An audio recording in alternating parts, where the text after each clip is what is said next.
थाख्लायजों album गाग्रासो बे थाख्लाय सारनि बिनानाव मा सिनेमामोनलाय जोहोलावनि थाख्लाय सारनि बिनानावनि एक्ट्रिस जानाय बियो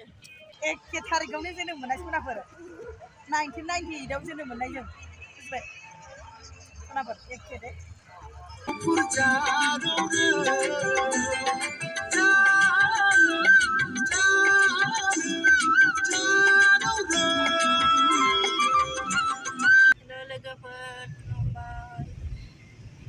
वेलकाम बैक टू माय चेनेल जोंहा दिरबिलाव फैदों पिकनिक जानो दिनै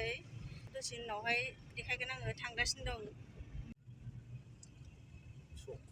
मोनफैबाय नै गाइसमोन दिरबिलाव दिनै रबिबार ना बिराद मानसि जागोन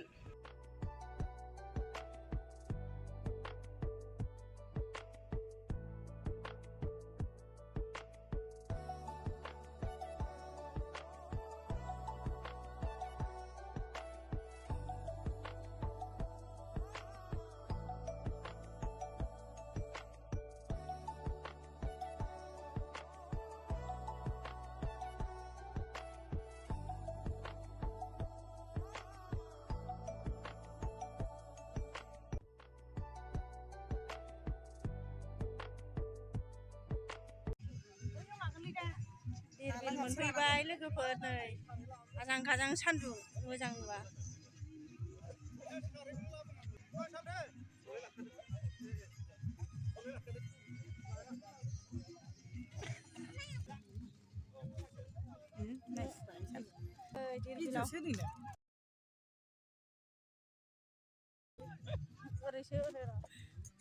इउटुबाल' होदो नों होजागोन ना पिकनिक जाफैदों जोंहा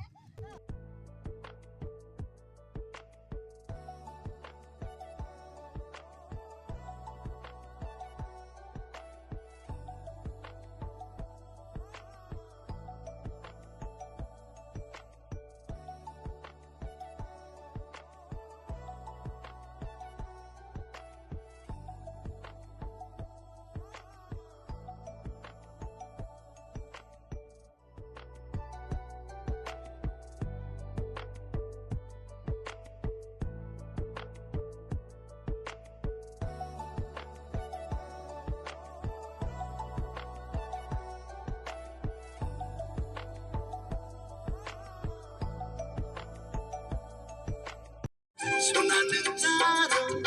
आंनि जारो आंजों समायफ्लेनाय आंजों रमायफ्लेनाय गुफुर जारो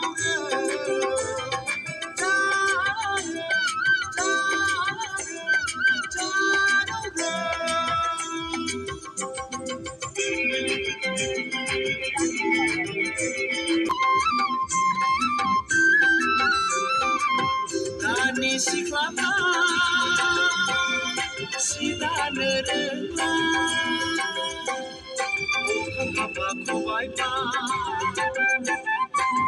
दानि सिख्लाफ्रा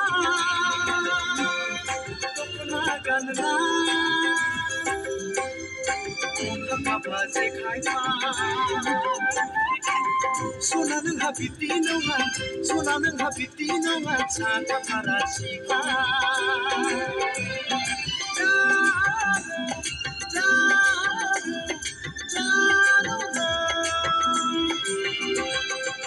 सना नों जारो आंनि जारो सना नों जारो आंनि जारो आंजों समायफ्लेनाय आंजों रमायफ्लेनाय गुफुर जारो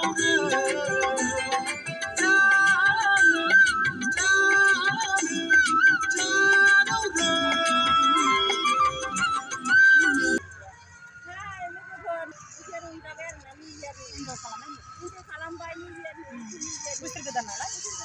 गोसोफोरखौ फ्रि खालामबाय आरो गाज्रि दा मोनदे आंबो खुलिसिगोन लासैनो दे गाज्रि मोननाङा लोगोफोर दे मोसानायखौ होथ'ला दे सनाफोर मालाबा होनसै दे दिनै होथ'ला दे एखे थारिखआवनो जोनोम मोननाय सनाफोर 1998 आव जोनोम मोननाय जों बुजिबाय सनाफोर एखे दे गाज्रि मोननाङा दे सनाफोर बेयावनो फोजोबनाय जासिगोन दे बाय बाय थेंक इउ सो माच लाभ इउ